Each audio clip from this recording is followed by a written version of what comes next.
الحمد للہ نحمدہ ونصلی علی رسولہ الکریم وعلی آلہ واصحابہ ومن تبعہم بإحسان الی یوم الدین، اما بعد۔ وہ کام جن سے منع کیا گیا ہے، اس سلسلے میں ہمارا تیسرا درس ہے۔ عبداللہ ابن عمر رضی اللہ عنہما کہتے ہیں، ہم رسول اللہ صلی اللہ علیہ وسلم کے ساتھ حجر یعنی قوم ثمود کی بستی کے پاس سے گزرے تو آپ صلی اللہ علیہ وسلم نے فرمایا، ظالم لوگوں کے گھروں میں داخل نہ ہو سوائے اس حال میں کہ تم روتے ہوئے ہو، اس ڈر سے کہ کہیں تم پر بھی وہی عذاب نہ آ جائے جو ان پر آیا تھا۔ پھر آپ صلی اللہ علیہ وسلم نے اپنی سواری کو تیز کیا یہاں تک کہ وہ جگہ پیچھے رہ گئی۔ یہ صحیح مسلم کی روایت ہے، حدیث نمبر 2980، اور صحیح بخاری میں بھی یہ حدیث موجود ہے۔ جب نبی کریم صلی اللہ علیہ وسلم قوم ثمود کی بستی کے پاس سے گزرے، ایک قوم ہے جنہوں نے بڑی سرکشی کی اور عذاب آیا، تو آپ صلی اللہ علیہ وسلم نے وہاں داخل ہونے سے منع فرمایا، سوائے اس کی کہ کوئی شخص عبرت و نصیحت حاصل کرتے ہوئے اگر وہاں جاتا بھی ہے تو روتا ہوا وہاں سے نکلے اور تیزی سے وہاں سے نکلے، کیونکہ ایسا نہ ہو کہ اسے بھی وہی عذاب آ جائے جو ان ظالموں پر آیا تھا۔ پھر آپ صلی اللہ علیہ وسلم نے اپنی سواری کو تیز کر دیا تاکہ وہ جلدی سے گزر جائے۔ جو حکم آپ نے دیا امت کو، اس حکم پر آپ نے عمل بھی کیا۔ اس حدیث سے ہمیں ایک بات معلوم ہوتی ہے، میں آپ کے سامنے 7 باتوں کا ذکر کروں گا۔ پہلی بات، ان بستیوں کے پاس سے گزرتے وقت جلدی گزر جانا واجب ہے۔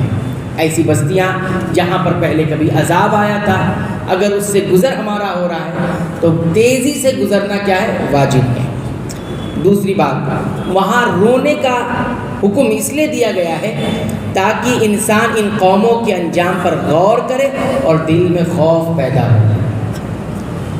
تیسری بات، ہمیں ان قوموں کے انجام پر غور کرنا چاہیے، قوموں کی تاریخ پڑھنا چاہیے اور ان کے اعمال اور کرتوت اور کیا تھا وہ اور ان کا انجام کیا ہوا، پڑھنے کے بعد اس پر غور کرنا چاہیے جنہیں اللہ نے ان کے گناہوں کی وجہ سے ہلاک کیا۔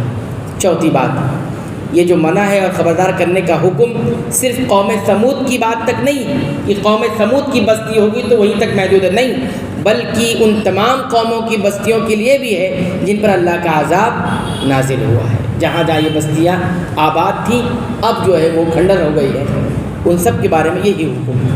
پانچویں بات، ان بستیوں میں مستقل رہائش اختیار نہیں کرنی چاہیے۔ کوئی جائے ایسی بستیوں میں رہنے لگ جائے تو نہیں کرنا۔ کیوں؟ انسان ہمیشہ روتے ہوئے اور عبرت حاصل کرتے ہوئے نہیں رہ سکتا، ہمیشہ رونا پڑے گا وہاں پر، کیونکہ ایسی بستیاں ہیں، ہمیشہ عبرت دینا پڑے گا، ایسا انسان کر نہیں سکتا۔ لہذا وہاں پر رہائش نہیں، یعنی رہنے کی جگہ نہیں بنانا چاہیے۔ چھٹی بات، امام نووی رحمۃ اللہ علیہ فرماتے ہیں کہ ایسے مقامات پر جاتے وقت اللہ سے ڈرنا چاہیے، وہاں عبرت حاصل کرنی چاہیے اور دعا کرنی چاہیے کہ کہیں ہمیں ویسا انجام نہ ہو، ہمارا بھی ویسا انجام کہیں نہ ہو، اس طرح کی دعا وہاں کرنی چاہیے۔ ساتویں اور آخری بات، اس حدیث سے ہمیں یہ معلوم ہوتی ہے ان جگہوں کو تفریح یا سیر و سیاحت کے لیے استعمال کرنا منع ہے، کہ اس کو پکنک اسپاٹ بنا دیا جائے، سیر و سیاحت کی جگہ بنا دی جائے، یہ کرنا منع ہے۔ یہ 7ویں بات ہمیں معلوم۔ اللہ تعالیٰ سے دعا ہے رب العالمین تو ہمیں سنتوں کے مطابق زندگی گزارنے کی توفیق عطا فرما، اور ان کاموں سے اور ان جگہوں سے ہمیں اللہ رب العالمین رکنے کی توفیق عطا فرما جن سے منع کیا گیا ہے۔ اے اللہ تو ہمیں بخش دے، ہمارے والدین کو بخش دے، تمام مسلمانوں کو، مومنوں کو، اہل توحید کو بخش دے، آمین۔